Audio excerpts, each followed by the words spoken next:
Some disappearances have explanations: a wrong turn, a sudden storm, an accident in difficult terrain.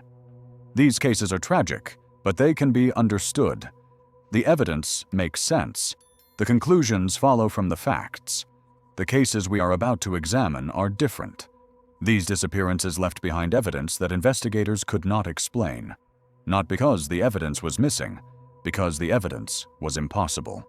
A GPS tracker that recorded a man traveling 12 miles in 47 minutes through terrain that would take a professional athlete 2 days to cross. A military report obtained through Freedom of Information requests describing unidentified aerial phenomena in the exact location where a hiker vanished that same night. Audio recordings from deep inside a cave system capturing sounds that acoustic experts could not identify as any known natural or mechanical source. Native American tribes who have warned outsiders about specific locations for generations, using words that translate roughly to the place where the earth takes people. These are not rumors. These are not campfire stories. These are documented incidents with physical evidence, official reports, and multiple witnesses. Over the past 50 years, dozens of people have disappeared in American wilderness areas under circumstances that defy conventional explanation. Most missing persons cases, even the tragic ones, eventually yield to investigation. Bodies are found. Evidence points to causes. Families receive closure, however painful. But a small percentage of cases never resolve. The evidence contradicts itself. The timelines make no sense. The physical facts suggest events that should not be possible. These cases share common elements that appear again and again in different states, different decades, different contexts. Equipment found in locations that the missing person could not have reached. Search dogs that track a scent to a specific point and refuse to continue, as if the trail simply ends. Items arranged deliberately rather than dropped or discarded. And in some cases, a broader context of strange phenomena in the area that predates the disappearance by years or even centuries. We are not going to tell you what happened to these people. We do not know. No one does. We are going to present the evidence exactly as it was documented. The search reports, the witness statements, the physical findings, and the details that investigators noted but could not incorporate into any conventional theory. What you conclude is up to you. Subscribe now and turn on notifications.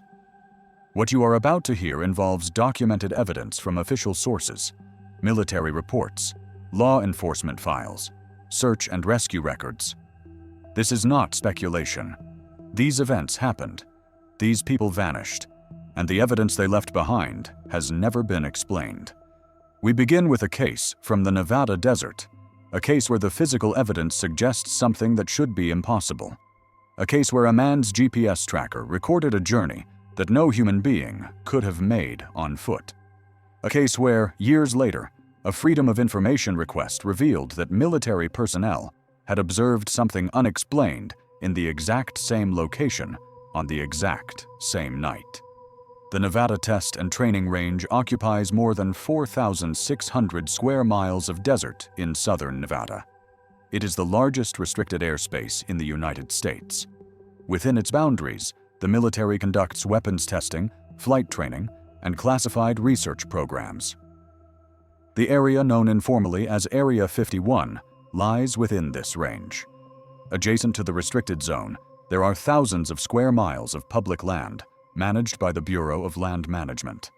This land is open to hiking, camping, and recreation. The terrain is harsh. Summer temperatures exceed 115 degrees. Water sources are almost non-existent. The nearest services are often 50 or 60 miles away. Despite these conditions, the area attracts hikers and wilderness enthusiasts who appreciate its extreme isolation and stark beauty. The desert landscape includes mountain ranges, dry lake beds, and canyons carved by ancient rivers that no longer flow. At night, the lack of light pollution makes the stars appear impossibly bright. Daniel Everett was 43 years old in October of 2017. He worked as an electrical engineer in Las Vegas and spent most weekends exploring the desert regions surrounding the city. He had been hiking in Nevada wilderness for more than 15 years and knew the terrain as well as anyone who did not work there professionally. Daniel was experienced, methodical, and cautious. He always filed trip plans with the BLM when required. He carried satellite communication devices. He brought more water than he needed.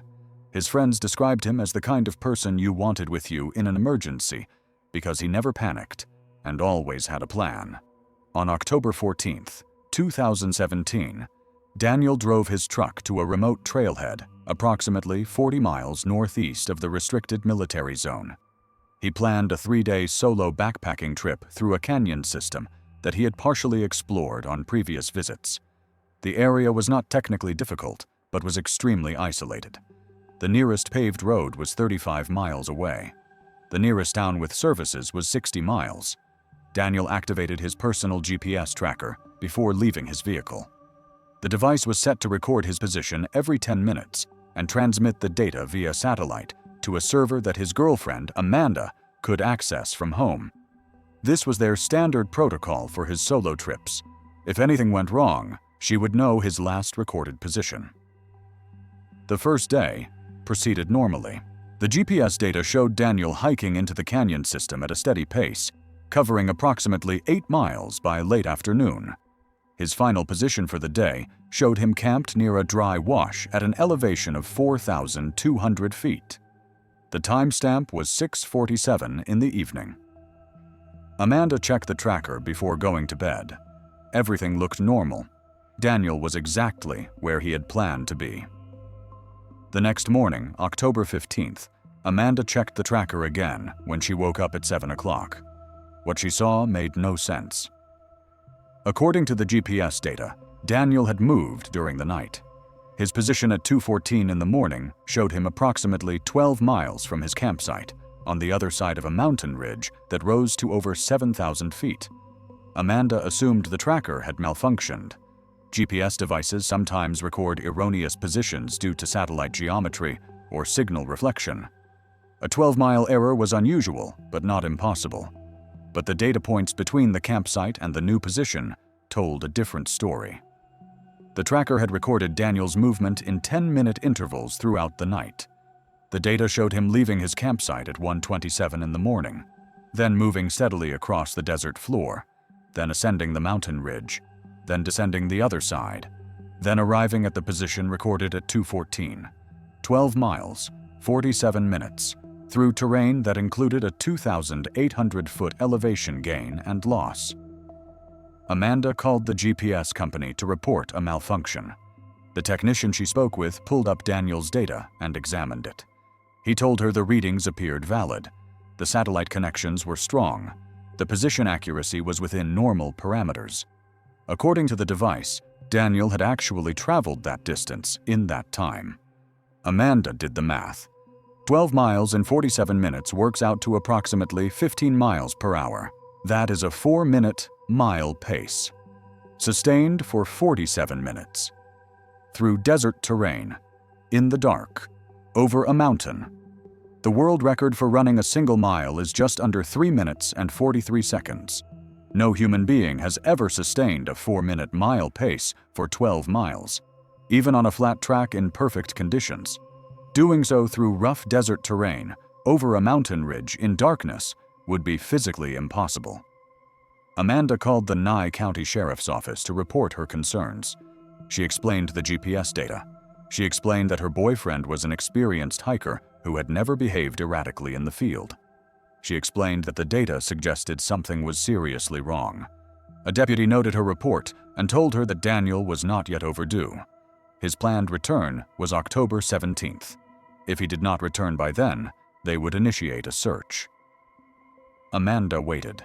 She watched the GPS tracker obsessively, but after that 2:14 reading, the tracker stopped transmitting entirely. No more position updates, no more movement data, nothing. On October 17th, when Daniel did not return and did not respond to satellite messages sent to his device, the sheriff's office initiated a search.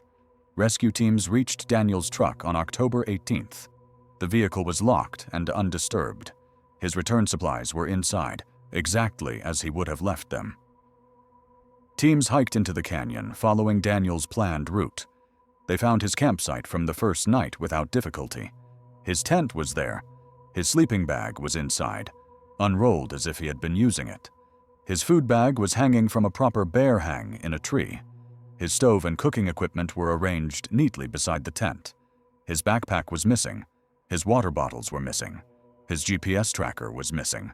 His hiking boots were missing. Everything else remained. The search expanded over the following days. Teams covered the canyon system and the surrounding terrain. Helicopters flew grid patterns over the desert. Dogs were brought in to track Daniel's scent. The dogs followed his trail from the campsite for approximately 300 yards to the edge of a dry wash. At the wash, they stopped. The handlers tried to encourage them to continue, but the dogs would not proceed. They circled the area, sniffed the ground, and sat down. Other dogs were brought to the same location. They exhibited identical behavior. The trail ended at the dry wash. On October 21st, 4 days after the search began, a volunteer made a discovery that would become the central mystery of the case. Approximately 11 miles from Daniel's campsite, on the far side of the mountain ridge, a hiker participating in the search found a pair of hiking boots sitting on the edge of a cliff. The boots were positioned side by side, toes pointing toward the 200-foot drop. The laces were still tied. They appeared to have been placed there deliberately, carefully positioned on the edge of the precipice. The boots were Daniel's size. They matched the brand and model he was known to wear. The location was approximately 1 mile from the final GPS position, recorded at 2:14 in the morning on October 15th. But here is what makes this significant. The terrain between Daniel's campsite and the cliff where the boots were found is among the most difficult in the region. The route crosses a mountain ridge with no established trail. The elevation gain is nearly 3,000 feet. The descent on the far side is steep and treacherous, with loose rock and cliff bands that require careful navigation. A professional ultramarathon runner in peak condition, in daylight, with good weather, might cover that distance in 4 to 5 hours.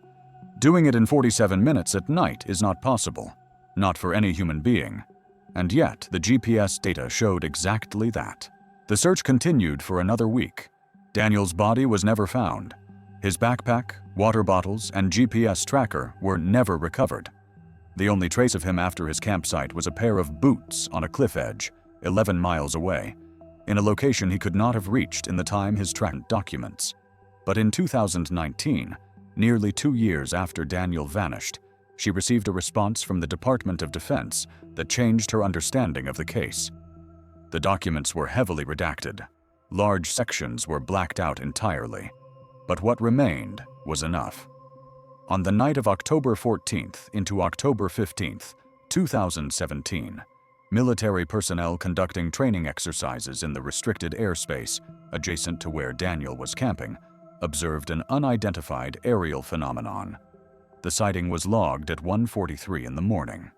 The object was described as a luminous sphere approximately 20 meters in diameter, hovering at an altitude of approximately 500 feet. It was observed for approximately 7 minutes before moving rapidly to the northeast and disappearing from radar. The location of the sighting was within 3 miles of Daniel's campsite. The time of the sighting was 16 minutes after Daniel's GPS tracker recorded him leaving his campsite and beginning his impossible journey.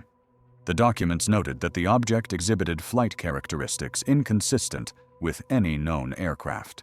It hovered motionless, then accelerated to an estimated speed exceeding 3,000 miles per hour with no visible propulsion or sonic boom.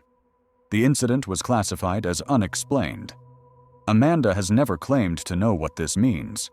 She does not assert that her boyfriend was abducted by an extraterrestrial craft. She does not know what happened to Daniel. She knows only that on the same night her boyfriend vanished, military personnel observed something unexplained in the same location. She knows that his GPS tracker recorded a journey that should have been physically impossible.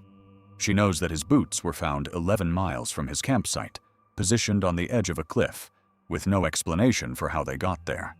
She knows that Daniel was experienced, cautious, and methodical. He did not take unnecessary risks. He did not wander off into the desert in the middle of the night. Something happened to him, something that the evidence cannot explain. Daniel Everett has been missing for 8 years. His body has never been found. The case remains officially closed, but Amanda continues to investigate. She has requested additional documents through FOIA. Most have been denied on national security grounds. She has contacted researchers who study unidentified aerial phenomena.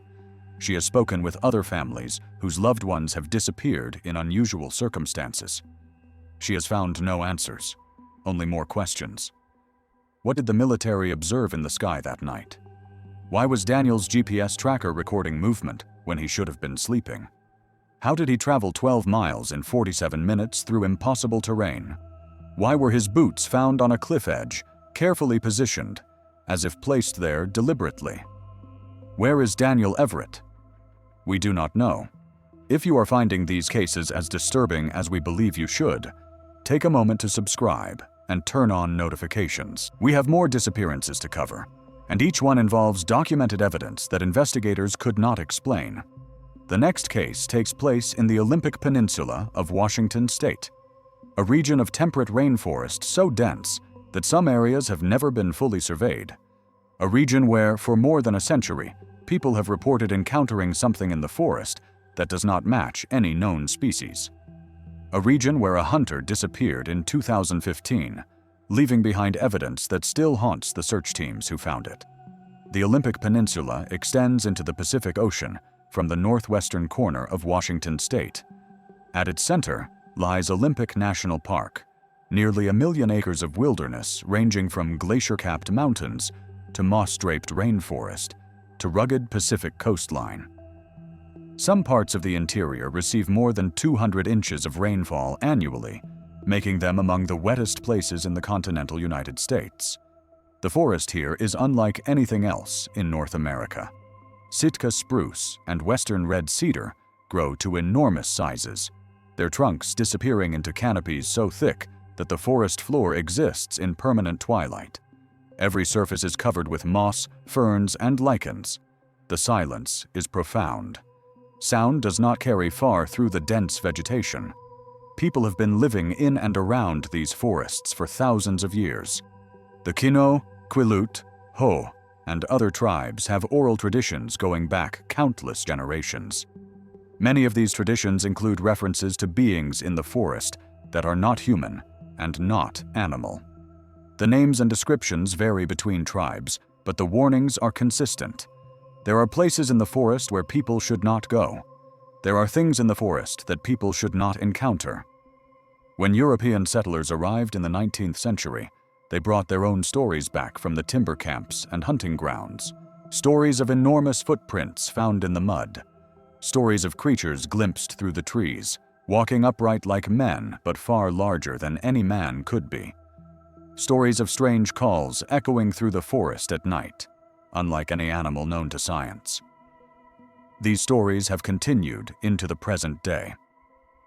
The Olympic Peninsula is one of the most active areas in North America for reported sightings of what witnesses describe as a large, bipedal, hair-covered creature. The Bigfoot Field Researchers Organization has documented more than 200 reports from the Olympic Peninsula and surrounding regions. Most of these reports describe visual sightings. Some describe footprints or other physical traces. A few describe encounters that left witnesses badly shaken.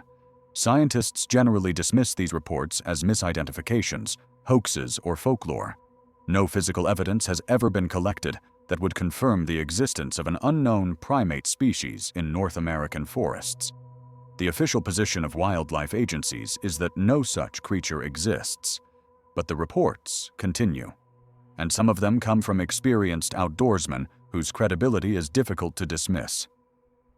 Robert Vance was 57 years old in November of 2015. He had been hunting in the forests of the Pacific Northwest for more than 40 years. He knew the Olympic Peninsula as well as anyone who did not work for the Park Service or the tribal governments. He had guided hunting trips, worked as a logging consultant, and spent hundreds of nights alone in the wilderness. Robert was not superstitious. He did not believe in Bigfoot or any other cryptid. He had heard the stories his entire life and considered them entertainment for tourists and material for television shows. When asked about strange encounters in the forest, he would laugh and say the scariest thing out there was a wounded elk. On November 8, 2015, Robert drove to a remote trailhead in the Olympic National Forest outside the national park boundaries where hunting is permitted.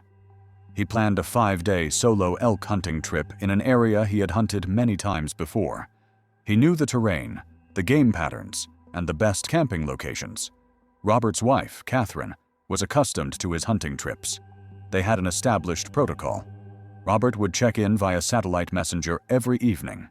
If he killed an elk, he would send a specific code word that meant he needed help packing out the meat. If anything went wrong, he would trigger the emergency beacon. The first 2 days proceeded normally. Robert sent check-in messages at approximately 6 o'clock each evening. The messages were brief, but indicated everything was fine. He had seen elk sign, but had not had a shot opportunity yet. On November 10th, the third day of his trip, Robert sent his evening check-in at 5:47.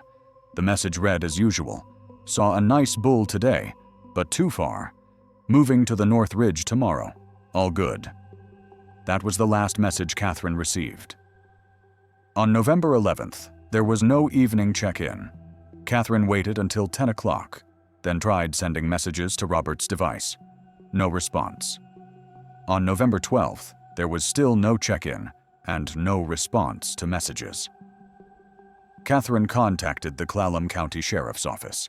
Search and rescue teams reached Robert's truck on November 13th. The vehicle was parked at the trailhead where he had left it. Inside were his return supplies, his change of clothes, and a cooler with food for the drive home.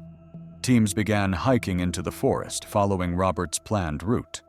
The terrain was challenging. The forest was dense, the ground was steep, and recent rain had turned many areas into mud. Progress was slow. On November 14th, searchers found Robert's camp.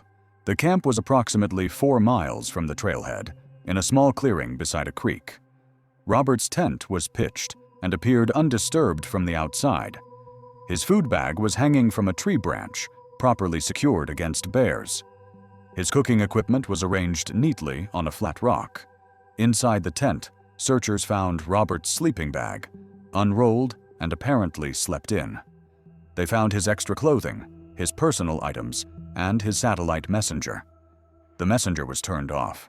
They also found Robert's rifle.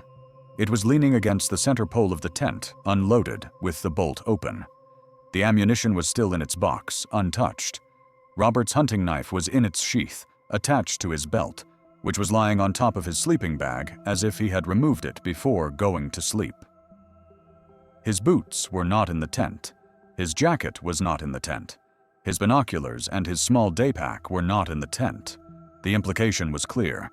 Robert had gone to sleep in his tent, then at some point had put on his boots and jacket, grabbed his day pack and binoculars, and left the tent without taking his rifle, or his knife, or his satellite messenger. Why would an experienced hunter leave his camp without his weapon? Why would he leave without his communication device? Why would he go out into the forest at night, in November, when temperatures dropped into the 30s? The search expanded rapidly.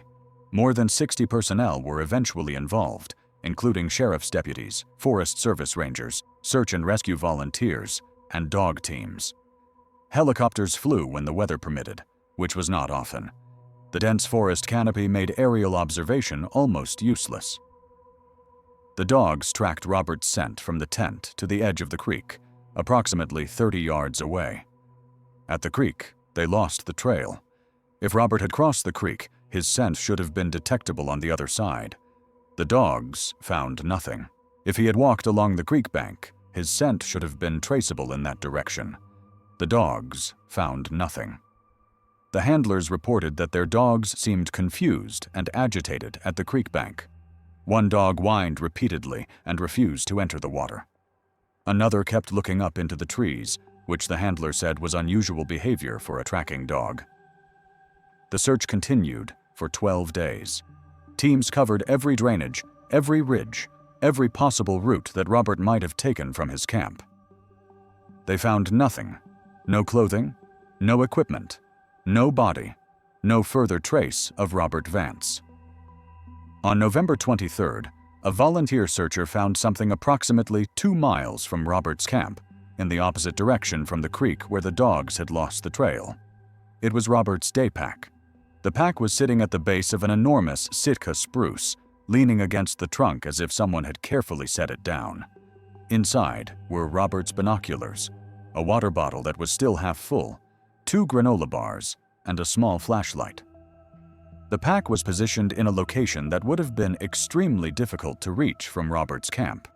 The terrain between the 2 points included steep ravines, dense undergrowth, and fallen timber that required climbing over or crawling under.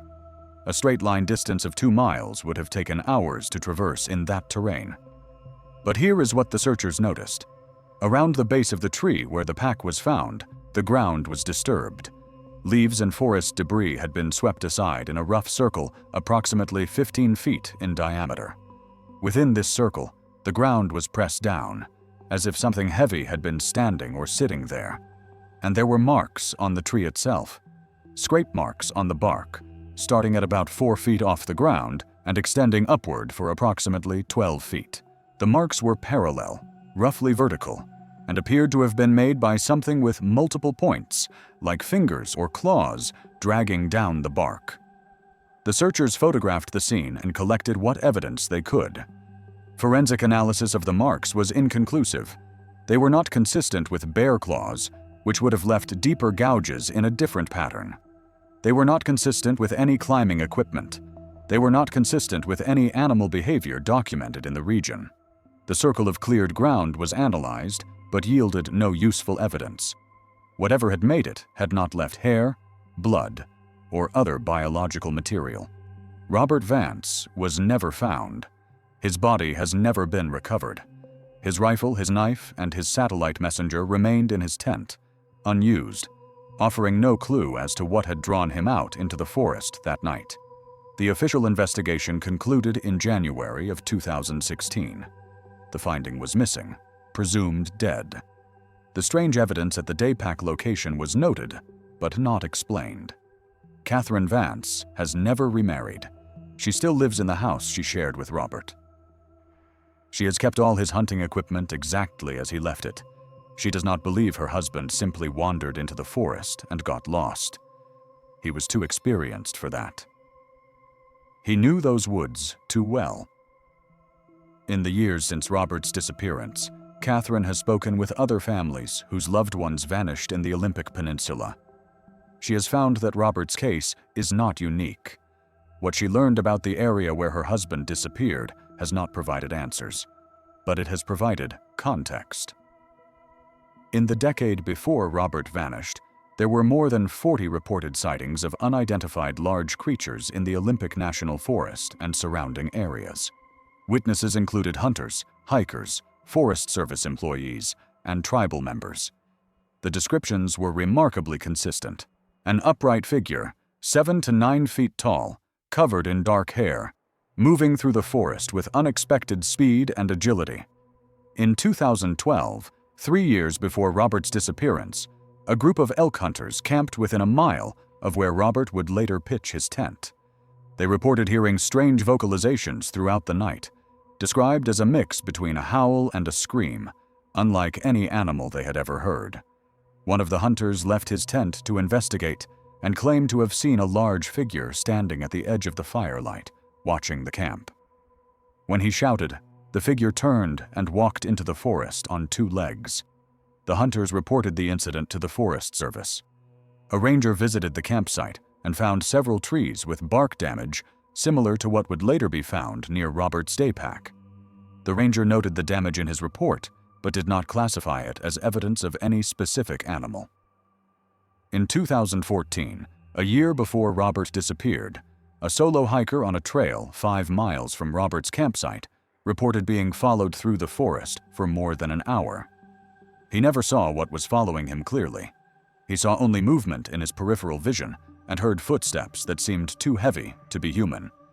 He hiked out as quickly as he could and reported the experience to park rangers. They attributed it to nerves and possibly a black bear. Catherine does not claim to know what any of this means. She does not assert that her husband was taken by Bigfoot or any other creature. She knows how that would sound. She knows only that her husband walked into a forest where people have reported strange encounters for more than a century. She knows that he left his camp without his weapon, without his knife, without his communication device. She knows that his day pack was found in a location surrounded by evidence of something large and unidentified. She knows that Robert was not afraid of the forest. He had spent 40 years in these woods. He had never been worried about anything out there. Something changed that night. Something made him leave his tent without his rifle. Something made him walk into the darkness without the tools he had relied on his entire life. What was it? Where is Robert Vance now? We do not know. We have now examined two cases. A man in the Nevada desert whose GPS tracker recorded an impossible journey on the same night that military personnel observed an unidentified aerial phenomenon nearby. A hunter in the Olympic rainforest who left his camp without his weapons, in an area with decades of reported encounters with something unknown. Both cases involve experienced outdoorsmen who knew their terrain. Both cases involve physical evidence that investigators could not explain. Both cases involve a broader context of strange phenomena that predates the disappearance. These patterns will appear again in the cases that follow. In Part 2, we will examine 3 more disappearances. One involves a cave system in New Mexico, where a speleologist's recording device captured sounds that audio experts could not identify. Another involves a Montana lake, where search teams detected something on sonar that should not have been there. The third involves a Vermont forest where people have been disappearing under strange circumstances for nearly a century. Subscribe now if you have not already. Turn on notifications so you do not miss Part 2, and drop a comment below with your thoughts on these cases. What do you think happened to Daniel Everett in the Nevada desert? What drew Robert Vance out of his tent without his rifle? We read every comment. Some of you have perspectives we have not considered. Some of you have experienced things in the wilderness that you have never told anyone about. Share them with us. You might not be the only one. Part 2 is coming. The evidence gets stranger. The questions get harder to answer. And we still have not found any of these people. If you have not seen Part 1, stop now and go watch it. These cases build on each other, and you need to understand what we are dealing with before we continue. In Part 1, we examined 2 disappearances that left behind evidence no one could explain. Daniel Everett, whose GPS tracker recorded him traveling 12 miles in 47 minutes through impossible terrain, on the same night that military personnel observed an unidentified aerial phenomenon in the same location. Robert Vance, an experienced hunter who left his camp without his rifle or his knife, whose day pack was found in a location surrounded by strange marks that matched no known animal. Both men were experienced in the wilderness. Both knew exactly what they were doing. Both vanished without explanation. The cases we will cover in this video add new dimensions to these patterns. One involves sounds recorded deep inside a cave system that audio experts have never been able to identify. Another involves sonar readings from a lake that showed something moving beneath the surface, something far too large to be any known species. The third involves a region with such a documented history of strange disappearances that researchers have given it a name. After we cover these cases, you will understand why some investigators have stopped looking for conventional explanations. The evidence does not support them. Let us continue. Carlsbad Caverns National Park in southeastern New Mexico contains one of the largest cave systems in North America. The main cavern, open to tourists, descends more than 1,000 feet below the desert surface and includes chambers large enough to hold several football fields. But the tourist areas represent only a fraction of the system. More than 120 caves have been documented in the park, with new passages still being discovered. Beyond the boundaries of the national park, the Guadalupe Mountains contain hundreds of additional caves, many of them unexplored or only partially surveyed. The geology of the region, ancient limestone reefs from a sea that existed 250 million years ago, creates ideal conditions for cave formation. Acidic groundwater has carved passages through the rock for millions of years, creating a three-dimensional maze that extends for unknown distances beneath the surface. Experienced cavers are drawn to this region because of the potential for discovery. New passages, new chambers, new formations that no human has ever seen. The work is dangerous and requires specialized equipment, training, and judgment. The caves do not forgive mistakes. A wrong turn can lead to passages that narrow until movement becomes impossible. A fall can result in injuries with no hope of rescue. The darkness is absolute. Without artificial light, there is nothing. Victor Salazar was 34 years old in March of 2019. He had been exploring caves since his early 20s and had logged more than 1,000 hours underground in systems across the American Southwest. He was certified in technical rope work, confined space rescue, and cave survey methodology. His colleagues considered him one of the most skilled cavers in New Mexico. Victor worked as a geologist for an environmental consulting firm in Albuquerque. His job frequently took him underground to assess groundwater resources and geological stability. But his passion was exploration, finding passages that no one had documented, mapping systems that existed only as blank spaces on survey charts. In March of 2019, Victor obtained a permit to explore an unmapped section of a cave system approximately 15 miles from Carlsbad Caverns National Park. The cave, known informally as Lechugilla West, had been partially surveyed in the 1980s, but contained passages that had never been fully documented. Victor believed there might be connections to larger systems that would significantly expand the known extent of the underground network. He planned a 3-day expedition with a partner, another experienced caver named Michael Torres. They would establish a base camp inside the cave, then push into the unexplored passages during day trips, returning to base camp each night. Victor and Michael entered the cave on March 15th at approximately 8 in the morning. They carried enough supplies for 4 days, including food, water, spare batteries, emergency equipment, and survey gear. Both wore helmet-mounted lights and carried multiple backup light sources. Both had extensive experience in this type of environment. The first day proceeded as planned. They established base camp in a large chamber approximately half a mile from the entrance. They explored several passages branching from the chamber, documenting formations and taking measurements for their survey. By evening, they had identified a promising lead, a narrow passage that appeared to continue beyond the limits of their lights. On the morning of March 16th, Victor and Michael began exploring the promising passage. The going was difficult. The passage narrowed in places to less than 2 feet wide, requiring them to remove their packs and push them ahead while squeezing through. But it continued, and Victor could feel air movement, which suggested a connection to a larger space beyond. At approximately 11 o'clock in the morning, they reached a point where the passage split. One branch continued horizontally, but became extremely tight. The other dropped vertically into darkness.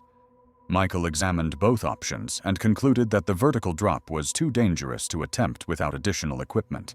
He recommended they return to base camp, rest, and reconsider their approach. Victor disagreed. He believed he could descend the vertical section using the rope they had brought, assess what was below, and return within an hour. The air movement was stronger here. Something significant was on the other side of that drop. Michael was uncomfortable with the plan, but eventually agreed to wait at the split while Victor descended. They established a communication protocol. Victor would call up every 5 minutes to confirm he was okay. If Michael did not hear from him for 15 minutes, he would assume something was wrong and go for help. Victor rigged his rope and began descending at approximately 11:20 in the morning. Michael watched his light disappear into the darkness below. 5 minutes later, Victor called up. He had reached the bottom of the drop, approximately 60 feet down. He was in a small chamber with multiple passages leading off. He was going to explore for a few minutes. 5 minutes after that, Victor called up again. He had found something, a large chamber, much bigger than anything they had seen. He was going to take a quick look. That was the last time Michael heard Victor's voice. When 15 minutes passed without a call, Michael shouted down into the darkness. No response. He shouted again, louder. Nothing. Michael waited another 10 minutes, hoping Victor had simply lost track of time. Then he made the decision to go for help. He could not descend the rope without someone to manage his safety from above. Going down alone would mean 2 people trapped instead of 1. He returned to base camp as quickly as possible, then exited the cave and drove to the nearest location with cell service. He reached authorities at approximately 3 o'clock in the afternoon. A cave rescue team was assembled and entered the cave early on the morning of March 17th. The team included technical rescue specialists with experience in vertical work. They reached the point where Victor had descended by mid-morning. The rope was still rigged. It hung into the darkness, apparently undisturbed. The first rescuer descended carefully, calling Victor's name as he went. He reached the bottom of the 60-foot drop and found himself in a small chamber, exactly as Victor had described. Victor was not there. The rescuer examined the passages leading from the chamber. There were 3 of them. All were tight, requiring hands and knees or belly crawling to navigate. He explored each one as far as he safely could, without backup. In the 3rd passage, approximately 40 feet from the chamber, he found Victor's helmet. The helmet was sitting on the cave floor, right side up, light still attached. The light was off. The battery, when later tested, still had significant charge remaining. The helmet appeared to have been removed and placed there deliberately. Beyond the helmet, the passage continued for another 20 feet before opening into a larger space. The rescuer could not see the full extent of this space from his position. He called Victor's name repeatedly. No response. He returned to the surface to report his findings and coordinate a more extensive search. Over the following 3 days, cave rescue teams explored every accessible passage in the system. They pushed through tight sections that required hours of careful movement. They descended additional drops and climbed up into overhead passages. They covered more than 2 miles of underground terrain. They found Victor's pack approximately 300 feet from where his helmet was discovered, in a passage that required crawling through a section barely wide enough for a human body. The pack contained his food, water, spare batteries, and survey equipment. It appeared to have been deliberately placed against the wall of the passage. 50 feet beyond the pack, they found one of Victor's boots. Just one. It was sitting in the middle of the passage, laces still tied. They never found the other boot. They never found Victor's body. They never found any indication of what had happened to him. The cave system was searched for 5 days. Teams covered every passage they could physically access. Some passages were too tight for anyone to enter, even the smallest members of the rescue team. Some passages dropped into depths that could not be safely explored without additional equipment and time. Victor Salazar could be in any of those places, or he could be somewhere else entirely. The investigation could not determine what happened. If Victor had become stuck in a tight passage, his body should have been visible to searchers. The passages were thoroughly explored. If he had fallen, there should have been evidence. Blood, disturbed rock, some indication of an accident. There was none. If he had become disoriented and wandered deeper into the cave, his light should have eventually failed. He should have stopped moving. His body should have been findable. But the placement of his equipment suggested something else. His helmet, carefully placed right side up. His pack, positioned against a wall. His boot, sitting in the middle of a passage. These were not the actions of a disoriented person stumbling through darkness. They suggested deliberate behavior. Why would Victor remove his helmet, his pack, his boot? Why would he place them carefully as he went deeper into the cave? What was he doing? Michael Torres has asked himself these questions every day since his friend disappeared. He has returned to the cave multiple times, pushing deeper into passages that the original rescue teams could not fully explore. He has found nothing, but he has reviewed something that has haunted him ever since. Victor carried a small digital audio recorder on his expeditions. He used it to make verbal notes about formations and measurements, faster than writing in the confined spaces of a cave. The The recorder was found in his pack, still functional. The rescue team gave the recorder to investigators who examined its contents. Most of the recording was routine. Victor describing formations, calling out measurements, making observations about the geology. But the final 8 minutes of recording were different. The audio begins with Victor's voice, slightly breathless, saying he has found something incredible. He describes a chamber larger than anything he expected, with formations he has never seen. His voice is excited, almost giddy. Then there is a pause, approximately 30 seconds of silence, broken only by the sound of Victor's breathing and his footsteps on the cave floor. Then Victor says, in a voice that sounds different, quieter, almost confused, "What is that?" Another pause, 15 seconds of silence. Then a sound begins. It is low, at the edge of hearing, a vibration more than a tone. It builds slowly over approximately 2 minutes, becoming louder, but never reaching a level that could be called loud. The sound is continuous, with no obvious pattern or variation. Audio experts who later analyzed the recording could not identify the sound. It was not consistent with any known geological phenomenon. It was not wind, water, or rock movement. It was not any animal vocalization in any database. It was not any mechanical or electronic source they could match. One expert described it as sounding almost biological, like something breathing, but slowed down by a factor of 10 or 20. Another said it reminded him of recordings made of atmospheric phenomena on other planets, sounds that should not exist on Earth. The sound continues for approximately 2 minutes. During this time, Victor makes no verbal comments. His breathing is audible, faster than before. Then Victor speaks again. Just 2 words. They are coming. The recording continues for another 4 minutes. During this time, there is only the strange sound, growing neither louder nor quieter. Victor does not speak again. His breathing is not audible. His footsteps are not audible. Then the recording ends. Either Victor turned off the recorder, or the recorder reached its memory limit, or something else happened. The audio has been analyzed by multiple experts.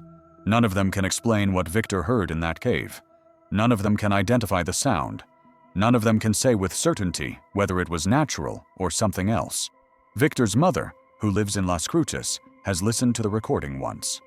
She said she will never listen to it again. She said the sound made her feel something she could not describe, something wrong. She does not know what her son encountered in that cave. She does not know if he is dead or alive.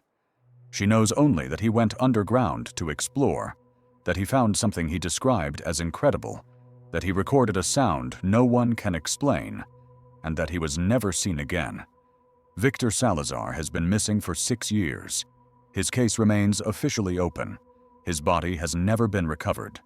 The cave system where he disappeared has been closed to exploration pending further investigation. The investigation has not progressed. There is nothing to investigate.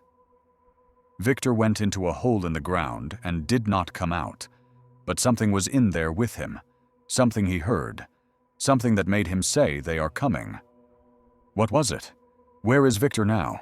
We do not know. If you want to see more cases like this one, subscribe now and turn on notifications. We have more disappearances to cover, and the evidence continues to defy explanation. The next case takes place on a lake in Montana, a lake where Native American tribes have told stories about something in the water for hundreds of years. A lake where a search and rescue team detected something on sonar that should not have been there. Flathead Lake in northwestern Montana is the largest natural freshwater lake west of the Mississippi River in the contiguous United States. The lake covers approximately 197 square miles, with depths reaching nearly 400 feet in places.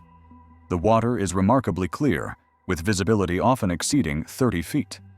The lake is surrounded by mountains, forests, and small communities that depend on tourism and recreation. The Salish and Kootenai tribes have lived in this region for thousands of years. Their oral traditions include stories about the lake that go back generations beyond counting. Many of these stories describe something living in the deep water. The descriptions vary, but common elements include enormous size, serpentine shape, and behavior that suggests intelligence. The tribes call it by different names in their languages.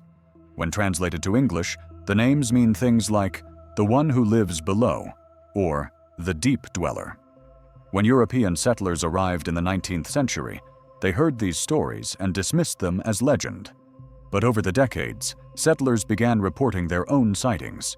Fishermen described seeing large dark shapes moving beneath their boats. Swimmers reported being brushed by something massive in the deep water. A steamboat captain in 1919 claimed to have seen a creature surface near his vessel, describing it as 30 to 40 feet long, with a head like a horse. These reports continued throughout the 20th century. By the 1980s, Flathead Lake had developed a reputation similar to Loch Ness, complete with a nickname for its supposed monster and occasional expeditions attempting to document evidence. No conclusive evidence was ever obtained. Photographs were inconclusive. Sonar readings showed anomalies that could be explained by underwater rock formations or schools of fish. The creature, if it existed, remained elusive. Most scientists consider the reports to be misidentifications of known animals, particularly large lake trout or white sturgeon, both of which can grow to impressive sizes. The explanations are reasonable. The lake is large and deep. Unusual lighting conditions can make objects appear larger than they are. Human perception is fallible, but the reports continue.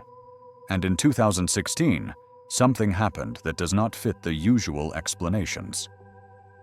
Nathan Cross was 29 years old in August of 2016. He worked as a fishing guide based in Polson at the southern end of Flathead Lake. He had grown up on the lake, learning to fish from his father and grandfather. He knew the water better than almost anyone. Nathan was also an experienced kayaker. When he was not guiding fishing trips, he spent his free time paddling the lake, often covering 20 or 30 miles in a day. He had circumnavigated the entire lake multiple times. He had paddled in all weather conditions. He was completely comfortable alone on the water.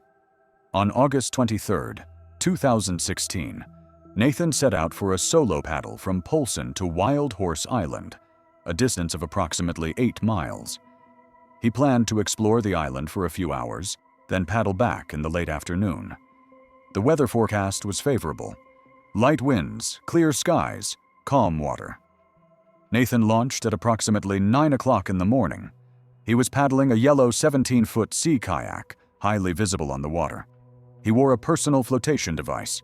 He carried a waterproof VHF radio, emergency signaling equipment, water, and food. He told his roommate, a man named Derek Sandoval, that he expected to be back by 6 o'clock. At approximately 11:30 in the morning, Nathan reached Wild Horse Island. He beached his kayak on the eastern shore and spent several hours hiking around the island. He ate lunch at a scenic overlook. He took photographs of the wildlife, including several bighorn sheep that the island is known for. At approximately 3 o'clock in the afternoon, Nathan launched from Wild Horse Island to begin his return paddle. The conditions were still good. The wind had picked up slightly but was not concerning. At 4:17 in the afternoon, Nathan made a radio call to a fishing boat he knew, operated by a friend named Marcus Webb. The boats were within visual range of each other, approximately half a mile apart. Nathan reported that he was making good progress and expected to reach Polson within the hour. Marcus acknowledged the call and continued fishing. That was the last communication from Nathan Cross. When Nathan did not return by 7 o'clock, Derek called Marcus to ask if he had seen Nathan that afternoon. Marcus confirmed the radio contact at 4:17, but said he had not seen Nathan after that. The boats had been moving in different directions, and Marcus had not been watching. Derek waited until dark, then contacted the Lake County Sheriff's Office. A search began at first light on August 24th. The area where Nathan was last known to be, between Wild Horse Island and Polson, was covered by boat within the first few hours. The water was calm and clear.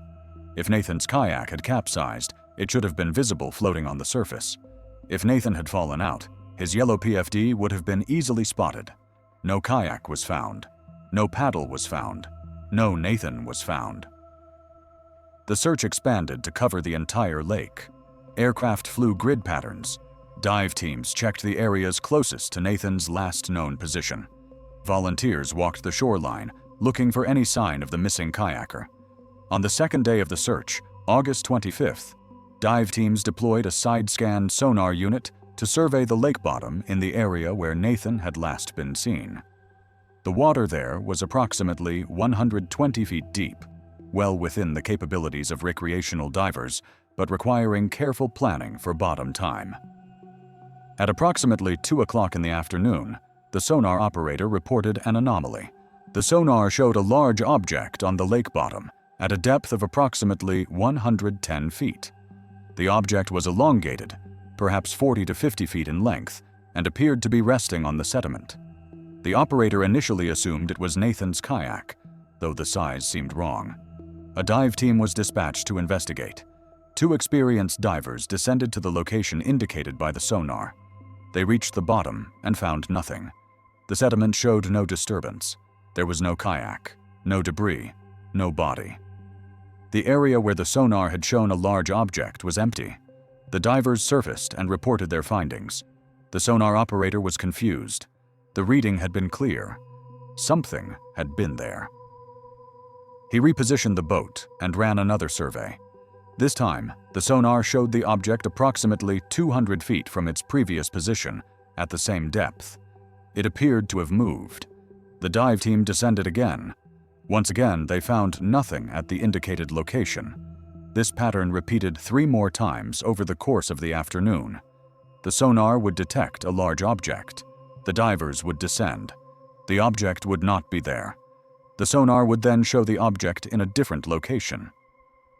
The sonar operator, a man named Frank Delacroix, who had more than 20 years of experience with underwater survey equipment, later said he had never seen anything like it. The readings were clear and unambiguous. Something was down there. But every time divers approached, it moved. On the final descent of the day, one of the divers reported seeing something in the deep water beyond the range of his lights. He described it as a large, dark shape, moving slowly away from him, descending toward the deeper parts of the lake. He could not estimate its size with certainty, but he said it was big, much bigger than any fish he had ever seen. The other diver did not see it. The shape was visible for only a few seconds before disappearing into the darkness. The sonar showed no reading at the time of this sighting. Whatever the diver saw, it was not appearing on electronic equipment. The search continued for 6 more days. Nathan's kayak was never found. His paddle was never found. His body was never recovered. The lake yielded nothing. The sonar anomalies were noted in the official search report, but not explained. Frank Delacroix was interviewed multiple times by investigators. He maintained that his equipment was functioning properly and that something large was present in the lake during the search. He could not explain why divers never found it. The diver who reported seeing something in the deep water was also interviewed. He was a professional with more than 500 logged dives. He was not prone to exaggeration or fantasy. He said simply that he saw what he saw. Something large was in that lake, and it was not a fish. Nathan Cross was declared legally dead in 2018. His family held a memorial service in Polson, attended by hundreds of people who had known him from his years on the lake. His mother, Patricia Cross, has never accepted that her son simply drowned. Nathan was too experienced. The conditions were too good. His equipment was too reliable. Something else happened. In the years since Nathan's disappearance, Patricia has collected other reports from Flathead Lake. Fishermen who have seen large shapes beneath their boats. Swimmers who have felt something brush past them in deep water. A family who reported that their dog refused to enter the lake at a certain location, standing on the shore and barking at the water. She has also found historical records, accounts from the early 20th century of livestock disappearing near the lakeshore, of boats being struck from below by something unseen, of fishermen who went out on the water and never returned. The Salish elders she has spoken with are not surprised by any of this. They say their ancestors knew about the thing in the lake. They say there are places on the water where people should not go. They say the lake takes people sometimes, and it does not give them back. Patricia does not know what to believe. She does not assert that a monster ate her son. She knows how that would sound. She knows only that Nathan went out on a lake he had paddled hundreds of times, on a calm day with good conditions, and vanished completely. She knows that search teams detected something large in the water that moved when divers approached. She knows that one diver saw something in the deep that he could not identify. She knows that her son's body was never found, despite the clearest water in the region and extensive searching.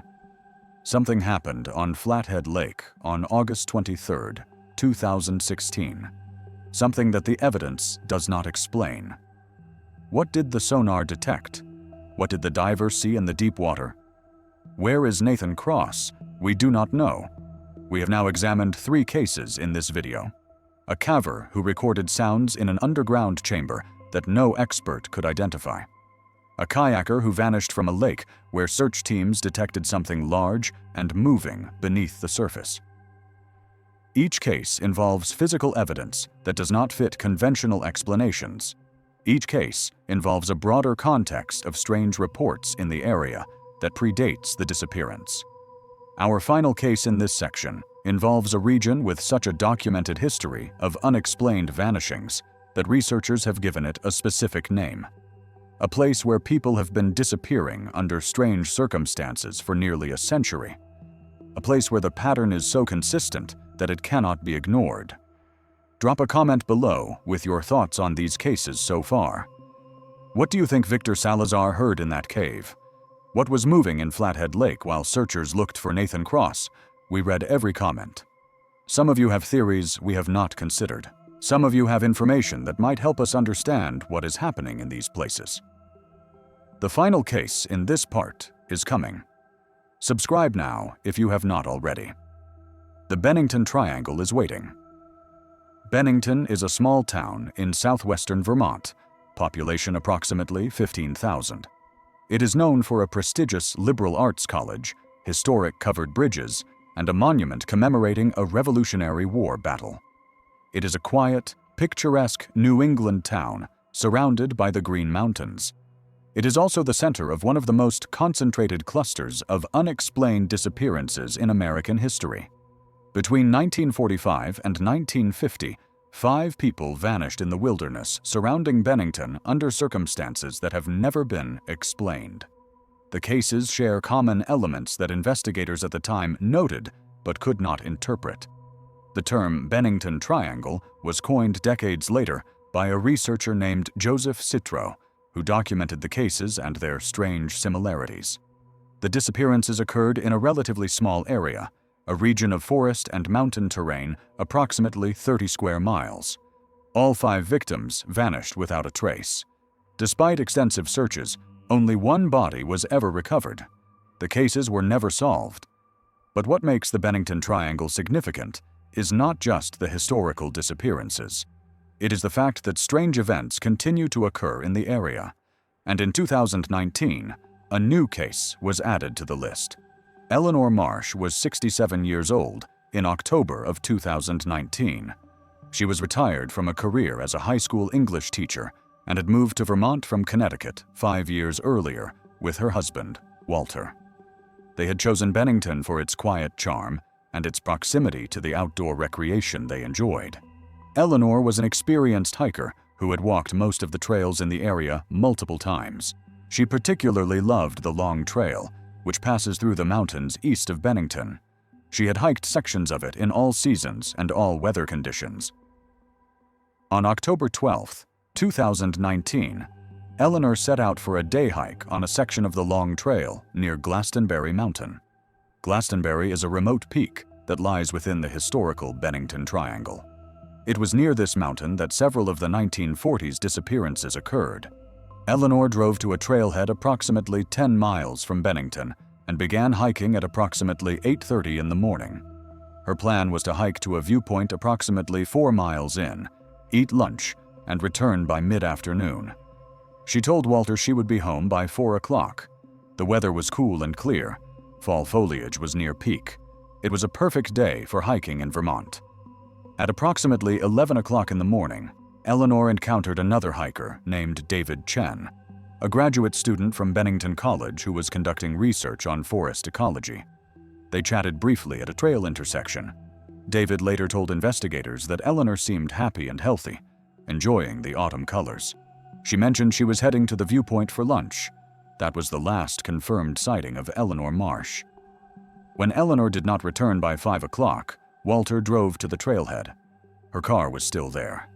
He hiked up the trail for about a mile, calling her name. No response. He contacted the Vermont State Police at approximately 6:30 in the evening. A search began the next morning, October 13th.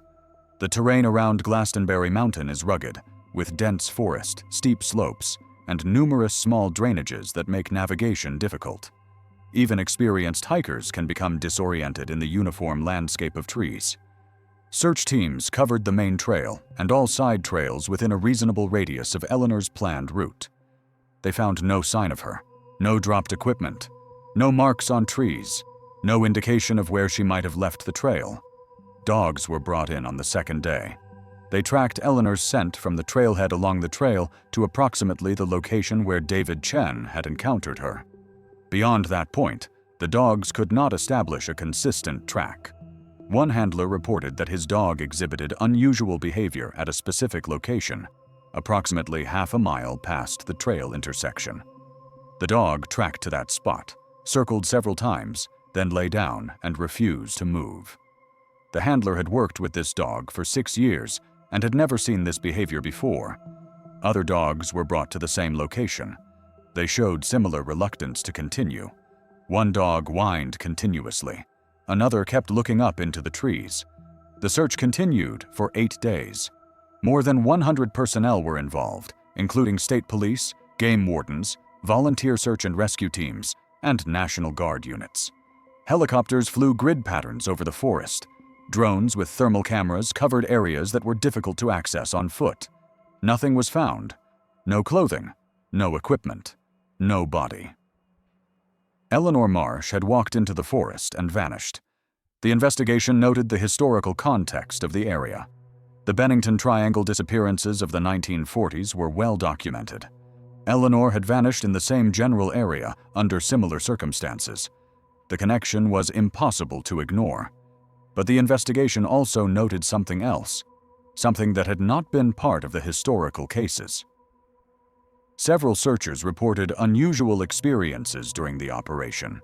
One volunteer, a retired firefighter named Thomas Alcott, said that while searching a drainage approximately 2 miles from the main trail, he heard someone calling his name. Not a general shout, but his specific name, clear and distinct. He responded and moved toward the sound. He found no one. He called out repeatedly, but received no further response. He reported the incident to the search coordinator, who sent additional teams to the area. They found nothing. 2 other searchers, working independently in different areas, reported similar experiences. Both heard their names called. Both investigated and found no source. The search coordinator later said he had participated in dozens of searches in Vermont over his career. He had never had multiple searchers report hearing their names called by an unseen source. Another searcher, a woman named Patricia Devereaux, reported a visual anomaly. She was checking a dense thicket approximately 1 mile from the main trail when she saw a figure standing in the trees approximately 50 yards away. The figure was motionless, partially obscured by branches. She assumed it was another searcher and called out. The figure did not respond. Patricia moved toward the figure, but it seemed to recede as she approached. She could never get closer than approximately 40 yards. Then she blinked, and the figure was gone. She searched the area where the figure had been standing. She found no footprints, no disturbed vegetation, no indication that anyone had been there. Patricia did not believe in ghosts. She was a practical woman with a background in nursing. She reported what she saw because she thought it might be relevant to finding Eleanor. She could not explain it. The search was suspended on October 20th after 8 days of intensive effort. Eleanor Marsh was never found. Walter Marsh continues to live in Bennington. He hikes the trails where his wife disappeared, looking for anything that might provide a clue. He has found nothing. He has, however, learned about the history of the area, the 5 disappearances between 1945 and 1950, the similar circumstances, the lack of any trace or explanation. He has learned that the local Abenaki tribe considered the Glastonbury Mountain area to be cursed or haunted long before European settlement. They avoided it. Their oral traditions include warnings about the mountain that go back generations. He has learned that residents of the area have reported strange phenomena for decades. Lights in the forest at night with no apparent source. Sounds that do not match any known animal. A feeling of being watched in certain locations. A feeling so consistent that locals know which parts of the forest to avoid. He has learned about the compass anomalies. Eleanor's compass was found on the trail approximately 1 mile from where David Chen saw her. It was sitting on a flat rock, positioned upright as if placed there deliberately. When investigators examined the compass, they found it was reading approximately 40 degrees east of magnetic north. They tested it repeatedly and found the error was consistent. Something in that location was affecting the magnetic field. Geologists could offer no explanation. There were no significant iron deposits in the area, no unusual geological features that would create such an anomaly. The compass was functioning correctly. Something in the environment was wrong. Walter does not know what any of this means. He does not claim to understand what happened to his wife. He knows only that she walked into a forest with a long history of unexplained events and never came out. He knows that searchers heard voices calling their names. He knows that one searcher saw a figure that disappeared when approached. He knows that his wife's compass was found reading 40 degrees off true. He knows that Eleanor was experienced, careful, and familiar with the terrain. She did not simply get lost. Something else happened. Something that the evidence does not explain. Eleanor Marsh has been missing for 6 years. Her case remains officially open. Her body has never been found. She is the 6th documented unexplained disappearance in the Bennington Triangle. 6 people over 74 years, vanishing in the same small area of Vermont forest, leaving no trace, providing no explanation. The forest remains. The trails remain. People continue to hike through the area every year, most of them unaware of its history. Most of them come home safely, but some do not, and no one knows why. We have now examined 4 cases. A man in the Nevada desert whose GPS recorded an impossible journey. A hunter in the Olympic rainforest who left his camp without his weapons. A caver in New Mexico who recorded sounds that no one can identify. A kayaker in Montana who vanished from a lake where something large was detected on sonar. And a retired teacher in Vermont who walked into a forest with a documented history of unexplained disappearances and was never seen again. Each case involves experienced people who knew what they were doing. Each case involves physical evidence that defies conventional explanation. Each case involves a broader context of strange phenomena in the area. These patterns cannot be coincidence. Something is happening in these places, something that we do not understand. In Part 3, we will examine 3 more cases and attempt to draw conclusions from all the evidence we have gathered. We will look at the theories that have been proposed, from the mundane to the extraordinary. We will consider what the patterns might mean, and we will leave you with questions that may stay with you for a very long time. Subscribe now if you have not already. Turn on notifications so you do not miss Part 3. Drop a comment below with your thoughts. What is happening in the Bennington Triangle? Why do search dogs refuse to continue past certain points?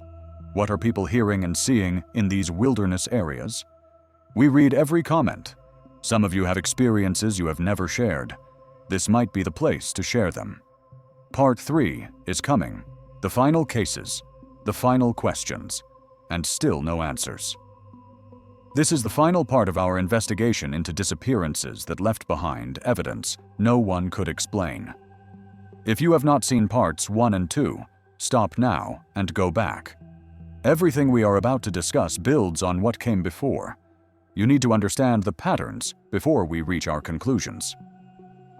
In Part 1, we examined 2 cases.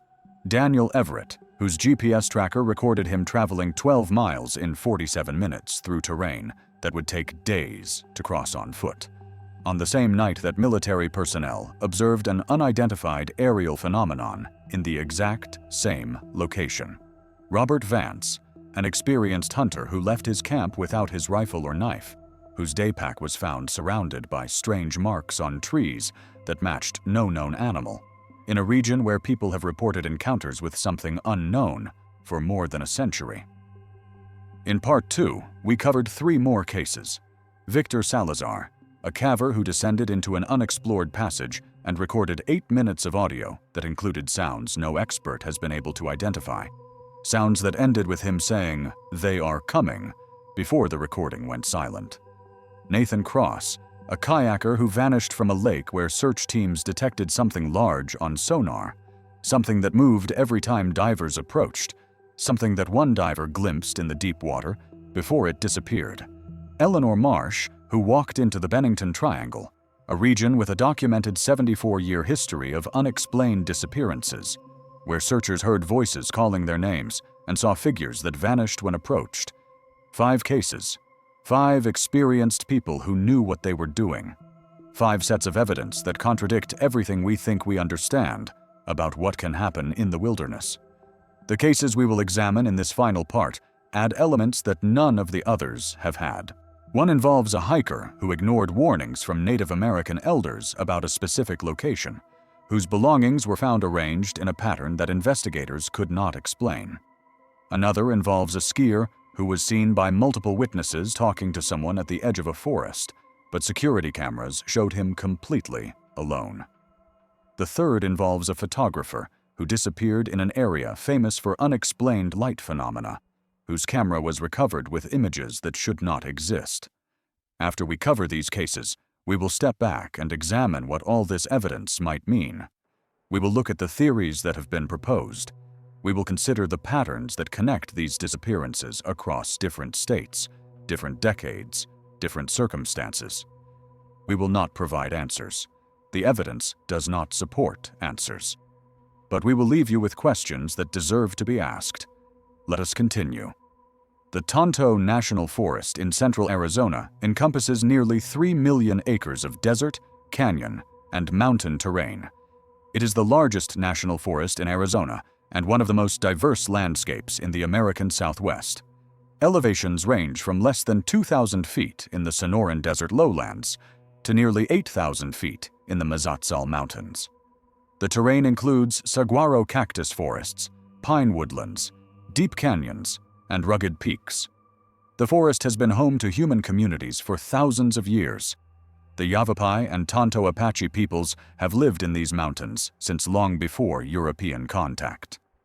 Their oral traditions include detailed knowledge of the landscape, the plants, the animals, and the places where humans should and should not go.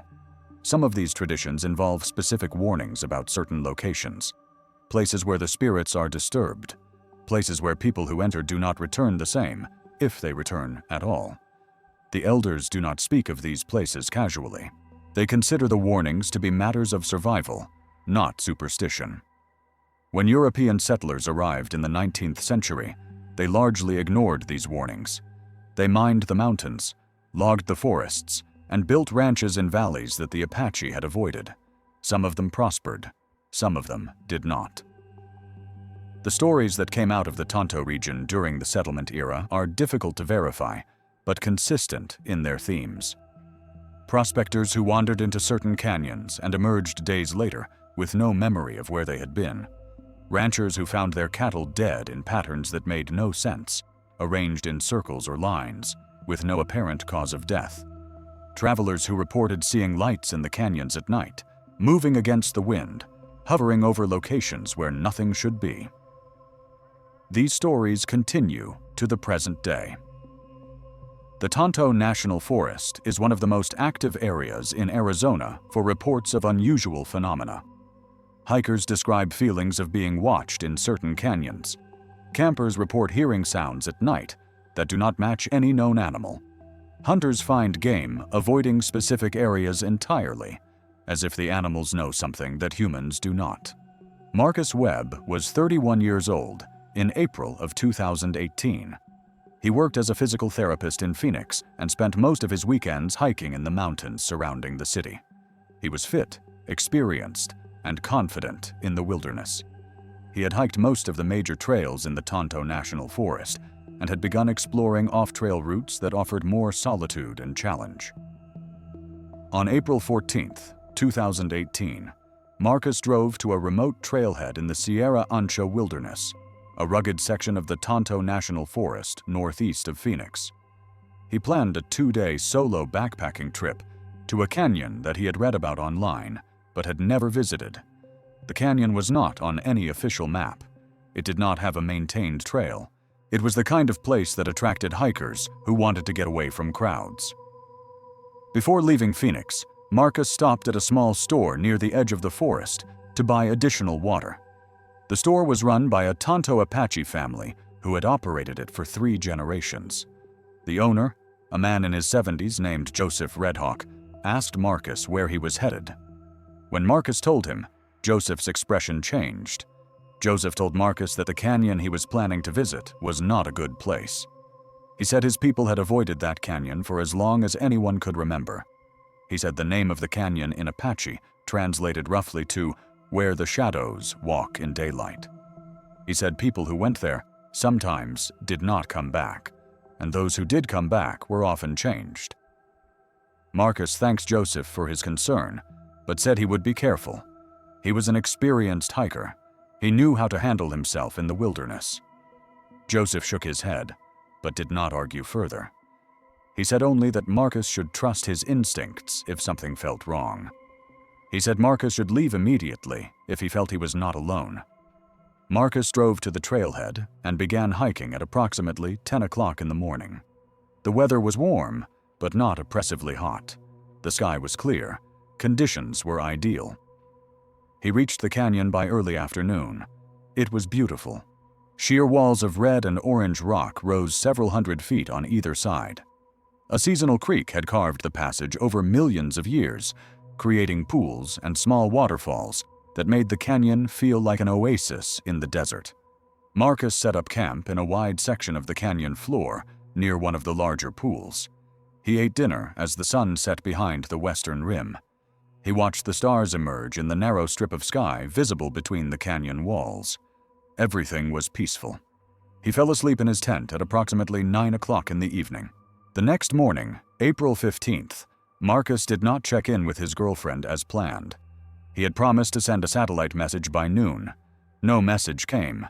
By evening, when Marcus still had not communicated and had not returned to his vehicle, his girlfriend contacted the Gila County Sheriff's Office. Search and rescue teams reached the trailhead on the morning of April 16th. They hiked into the canyon, following the route Marcus had described in his trip plan. They found his camp without difficulty. What they found there would become the central mystery of the investigation. Marcus's tent was still pitched, exactly where he would have set it up. His sleeping bag was inside, unrolled as if he had slept in it. His backpack was leaning against a rock near the tent entrance. His food, water, stove, and other supplies were present and apparently undisturbed. But arranged around the tent, in a perfect circle approximately 20 feet in diameter, were all of Marcus's other belongings. His hiking boots were positioned at the north point of the circle, sitting upright, laces tied. His jacket was spread flat on the ground at the east point. His water bottles, 3 of them, were standing upright at the south point, evenly spaced. His flashlight, his knife, and his compass were arranged in a small triangle at the west point. Between these cardinal positions, smaller items were placed at regular intervals. His sunglasses, his hat, his bandana, his watch. Each item was positioned deliberately, precisely, as if placed according to a plan. At the exact center of the circle, there was nothing, just bare ground. The search team photographed the scene extensively before disturbing anything. The lead searcher, a veteran with more than 20 years of experience, later said he had never seen anything like it. The precision of the arrangement was unsettling. The items had not been dropped or scattered. They had been placed. The team searched the canyon thoroughly. They checked every side passage, every pool, every ledge where a person might have climbed or fallen. They found no sign of Marcus beyond the campsite. Dogs were brought in on the second day.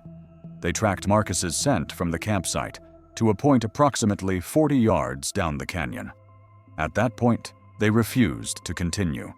The handlers tried to encourage the dogs forward. The dogs would not move. One handler described his dog as seeming terrified, crouching low to the ground, whining, refusing to look down the canyon.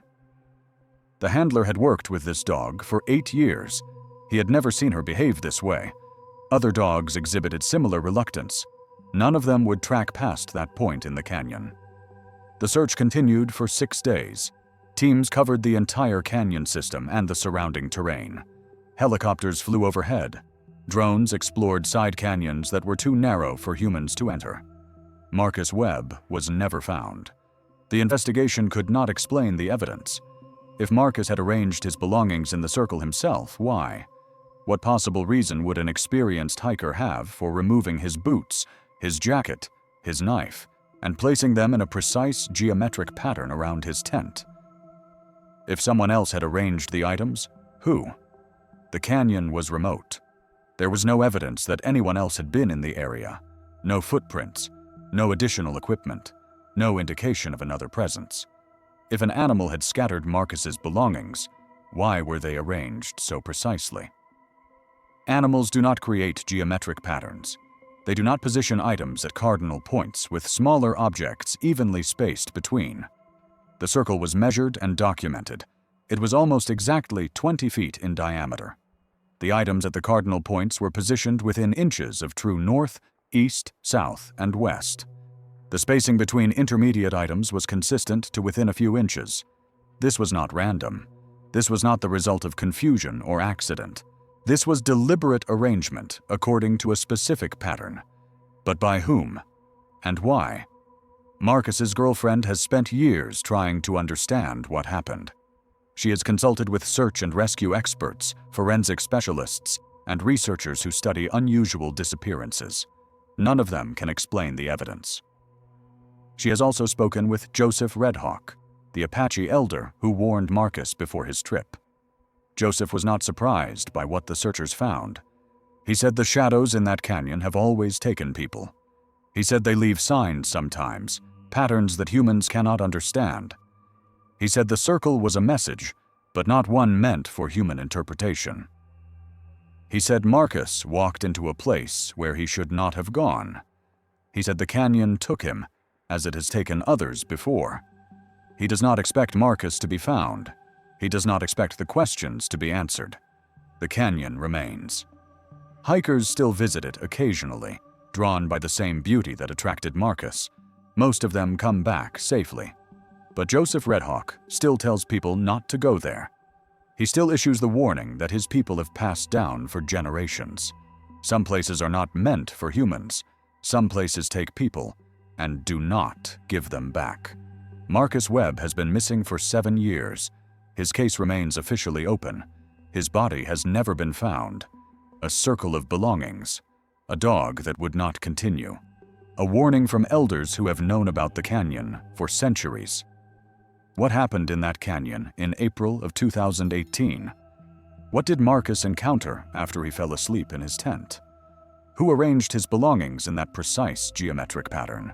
We do not know. If you are finding these cases as disturbing as we believe you should, take a moment to subscribe and turn on notifications. We have 2 more cases to cover, and then we will attempt to make sense of everything we have learned. The next case involves something that none of the others have had. Multiple witnesses who watched the disappearance happen. People who saw the missing man moments before he vanished. People whose accounts do not match the physical evidence. Mammoth Mountain is one of the most popular ski resorts in California, drawing hundreds of thousands of visitors each winter. The mountain rises to over 11,000 feet in the eastern Sierra Nevada, with terrain ranging from gentle beginner slopes to expert chutes and bowls. The resort has extensive lift infrastructure, ski patrol, and safety systems designed to prevent accidents and locate missing skiers. People do not simply disappear from major ski resorts. The terrain is monitored. The boundaries are marked. When someone does not return, search protocols activate quickly. The overwhelming majority of missing skier cases are resolved within hours, with the person found safe, sometimes embarrassed, occasionally injured, but alive. The case of Ryan Castellano does not fit this pattern. Ryan was 28 years old in February of 2021. He was an expert skier who had been visiting Mammoth since childhood. He knew the mountain intimately. He had skied every run multiple times. He was the kind of person who could navigate the terrain with his eyes closed. On February 19, 2021, Ryan drove to Mammoth for a solo ski day. He arrived at the resort at approximately 8:30 in the morning and was on the lifts by 9. The weather was clear and cold, with excellent snow conditions. It was a perfect day for skiing. Throughout the morning, Ryan skied aggressively, hitting the more challenging runs on the upper mountain. He was seen by several people who knew him, including a former college roommate named Derek Solis, who encountered him on a chairlift at approximately 11 o'clock. Derek later told investigators that Ryan seemed happy and energetic, talking about how good the conditions were. At approximately 1:30 in the afternoon, Ryan took a lift to the upper mountain and skied a run called Cornice Bowl, a steep expert slope that ends near a grove of trees at the edge of the resort boundary. The boundary is marked with signs and rope barriers. Beyond it lies backcountry terrain that is not patrolled or controlled. Ryan was seen by multiple witnesses as he finished the Cornice Bowl run and stopped near the tree line at the bottom. Witness 1 was a ski instructor named Maria Santos, who was guiding a student on a nearby run. She saw Ryan stop and appear to look at something at the edge of the trees. She noted his distinctive blue jacket and white helmet. Witness 2 was a snowboarder named Kevin Park, who was resting on the slope approximately 50 yards from Ryan. He saw Ryan standing still, facing the trees, not moving. Witness 3 was a lift operator named Thomas Chen, who had a clear view of the area from his station. He saw Ryan through binoculars, which he used to monitor the boundary area. He saw Ryan appear to wave at someone near the trees. All 3 witnesses described Ryan's behavior as unusual. He was not adjusting his equipment. He was not taking photographs. He was simply standing there, looking at the trees, for what witnesses estimated was 3 to 5 minutes.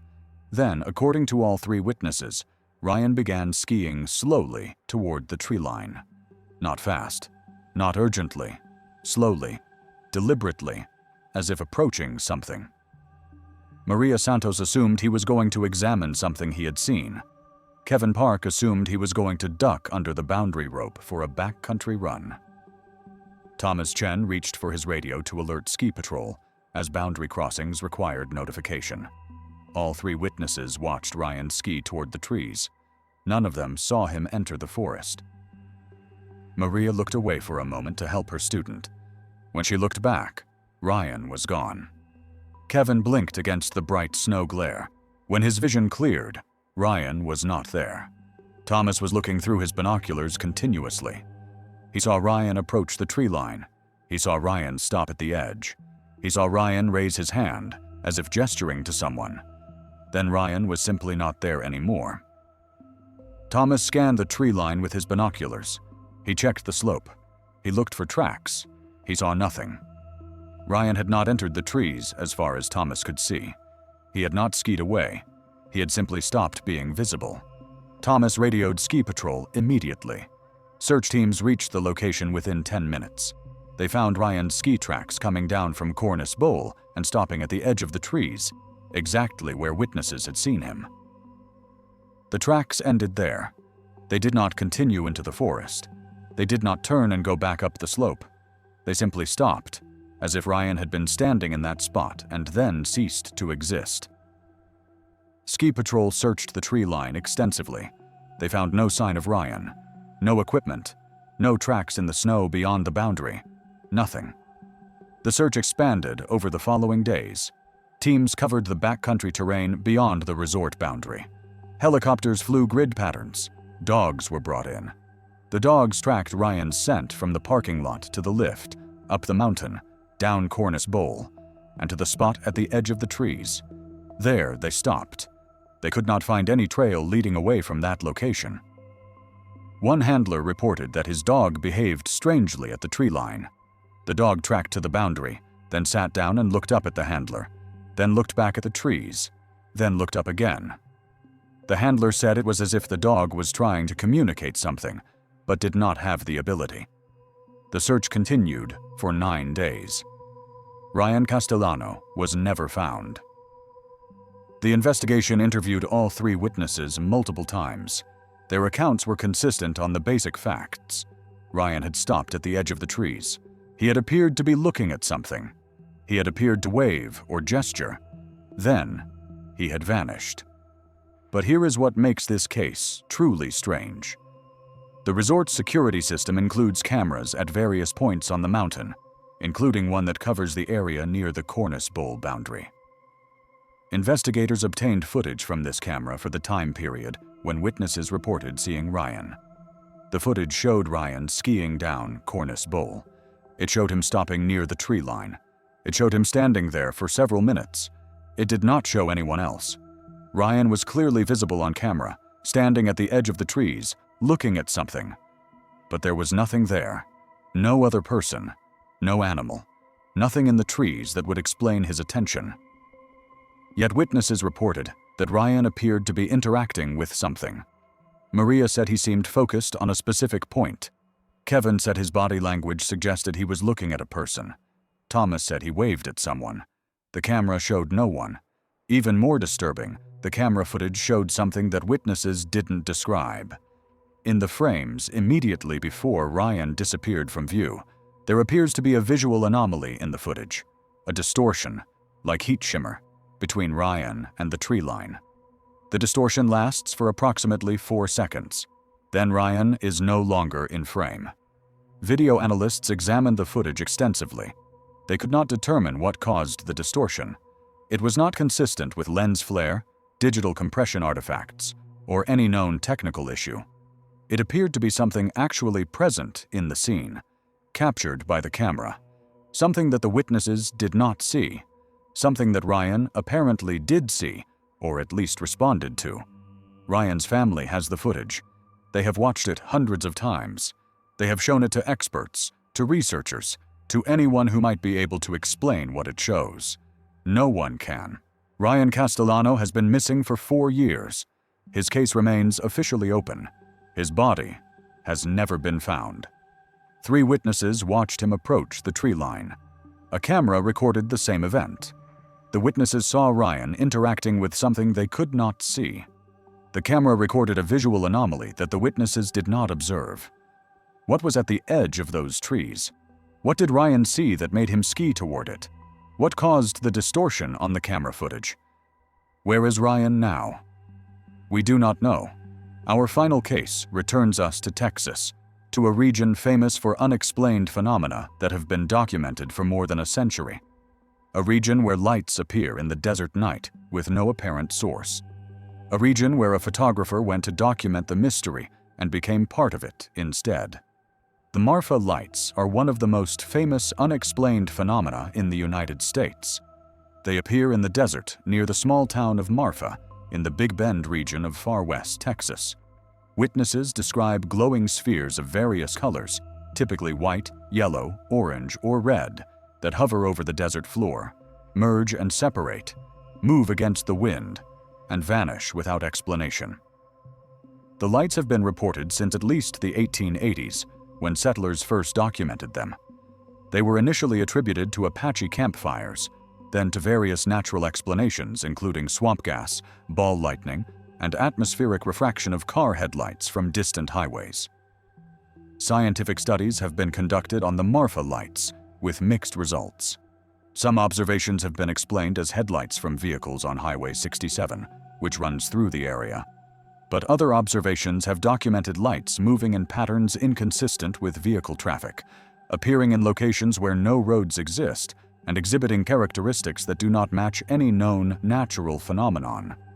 the lights continue to be observed regularly. A viewing platform maintained by the Texas Department of Transportation attracts tourists year-round.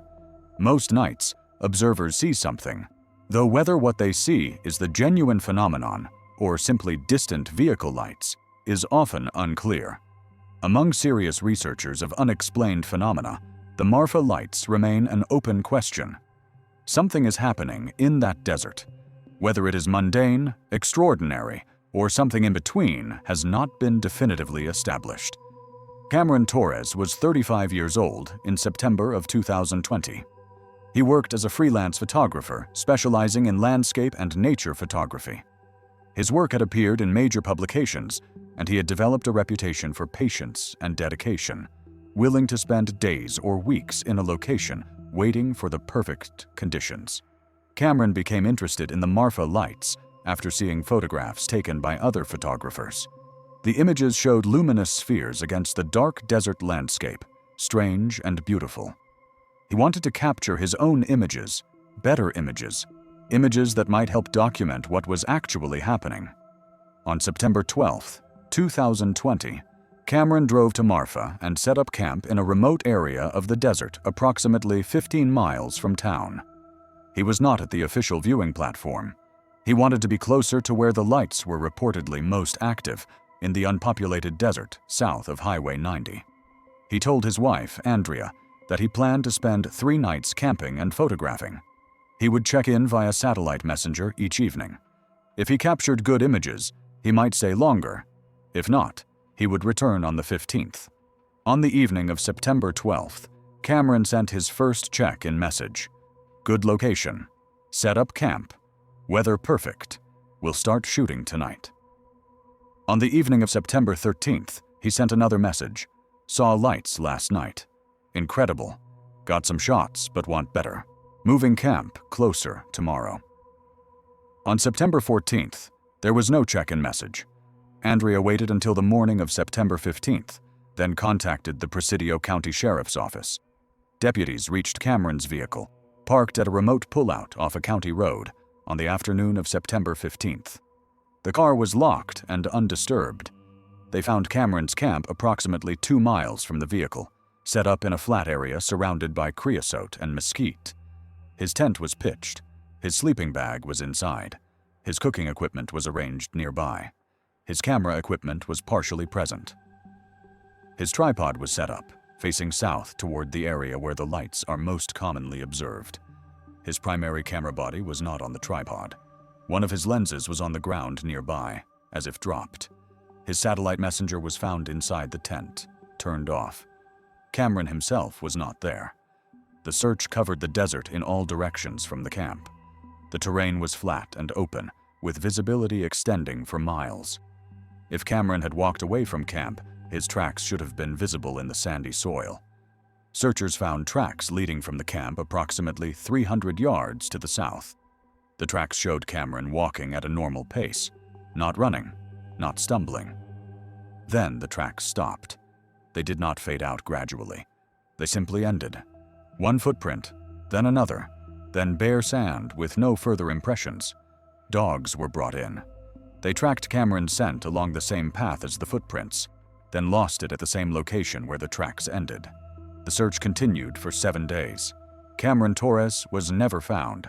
His camera body was found on the 4th day of the search, approximately half a mile from where his tracks ended, lying in the sand as if dropped from above. The camera had been set to continuous shooting mode. The memory card contained more than 200 images. Most of the images showed the desert at night. Stars. The dark horizon. Nothing unusual, but the final 4 images were different. They showed intense light, not the distant glow of the Marfa lights as typically photographed. These images showed light so bright that it overwhelmed the camera's sensor, creating pure white frames with no detail.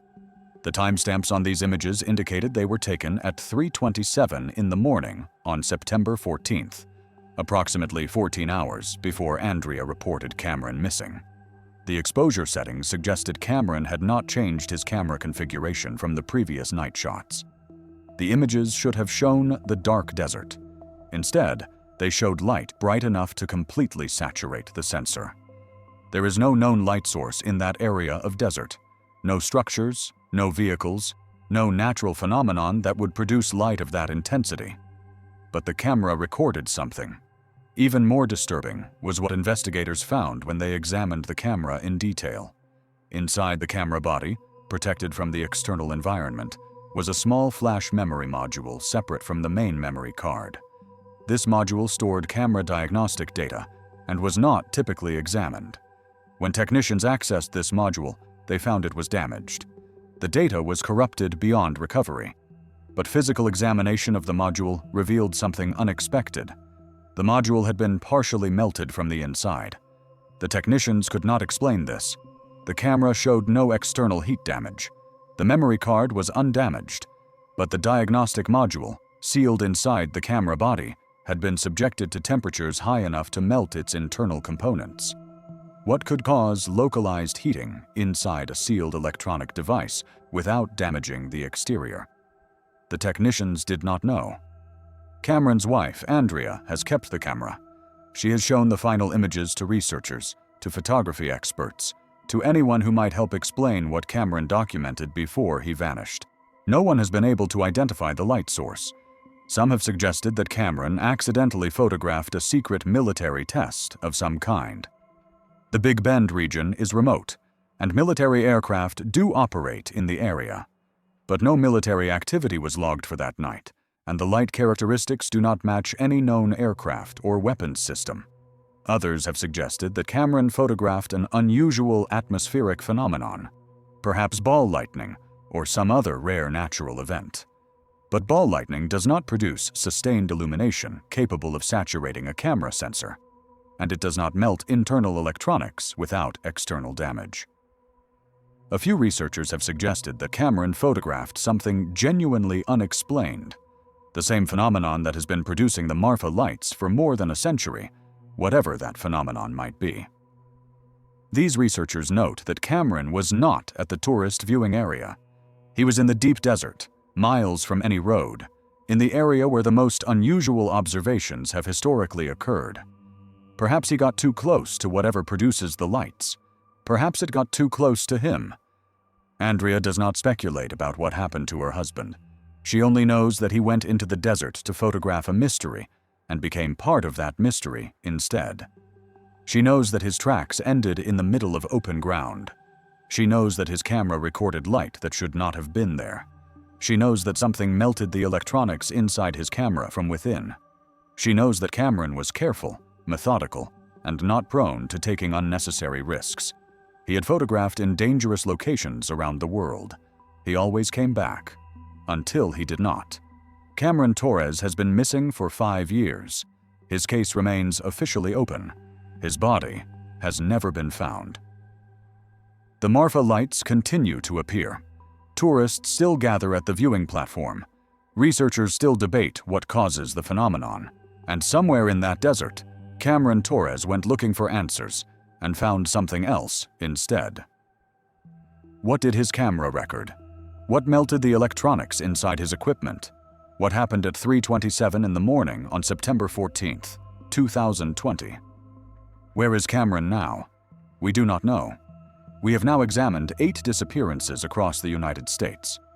8 people who vanished in wilderness areas under circumstances that defy explanation. 8 sets of evidence that contradict everything we think we understand. Let us consider what these cases have in common. First, the physical evidence patterns. In multiple cases, belongings were found arranged deliberately rather than dropped or scattered. Marcus Webb's items in a perfect circle. Robert Vance's day pack placed carefully at the base of a tree. The boots of multiple victims positioned upright, laces tied, as if set down with intention. This pattern suggests either that the missing person arranged their own belongings for reasons unknown, or that something else arranged them. Neither explanation is satisfying. Second, the scent trail patterns. In every case where tracking dogs were used, they lost the trail at specific locations. Not gradually, not at water crossings, but abruptly, as if the person had stopped existing at that point. Multiple handlers across different cases reported similar dog behavior. Confusion, reluctance to continue, looking upward. These dogs were experienced professionals. Their handlers were experienced professionals. Something was wrong. Third, the witness patterns. In several cases, witnesses observed the missing person shortly before the disappearance.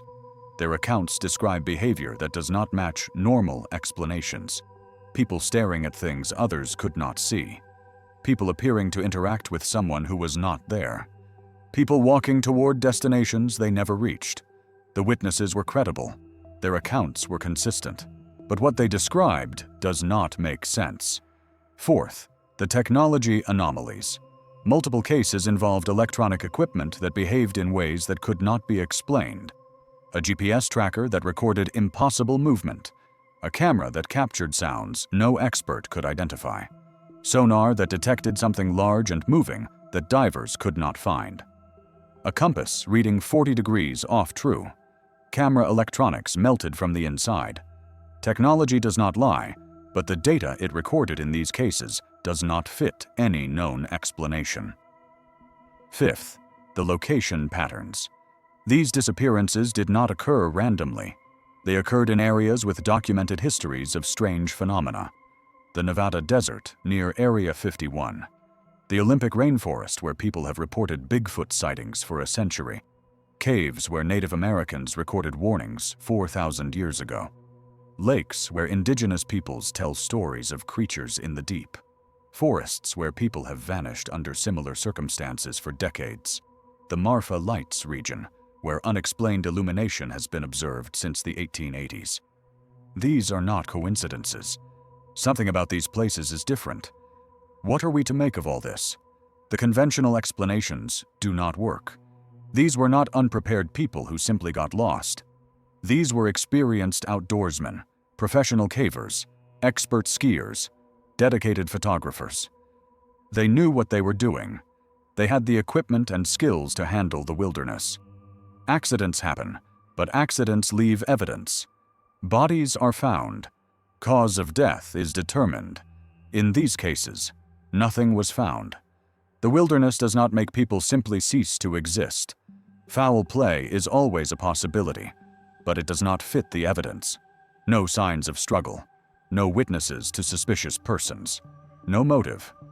And the strange phenomena, the arranged belongings, the impossible GPS data, the unexplained sounds, do not match any pattern of criminal behavior. What remains?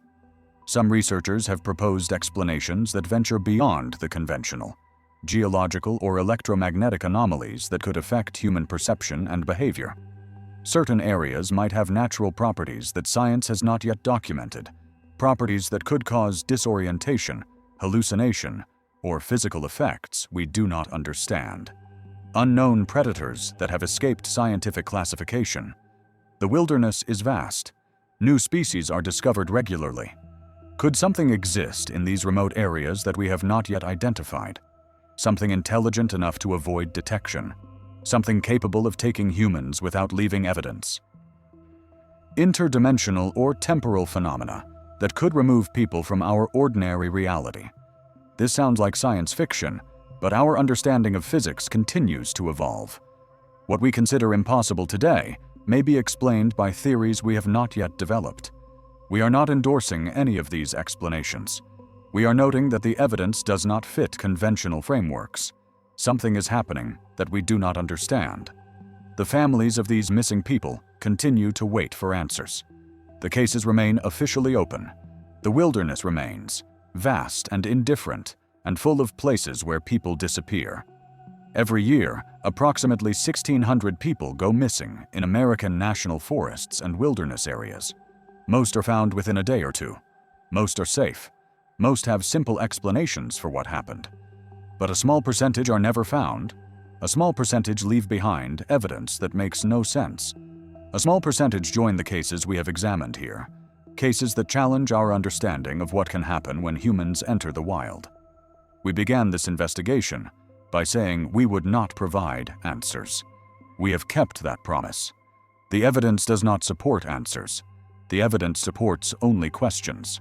What is in the wilderness that we do not know about? Why do certain places produce repeated disappearances under similar circumstances?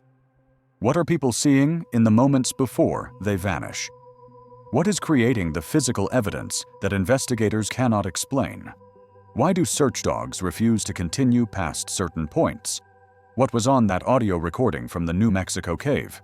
What was moving in Flathead Lake? What did the camera record in the Texas desert?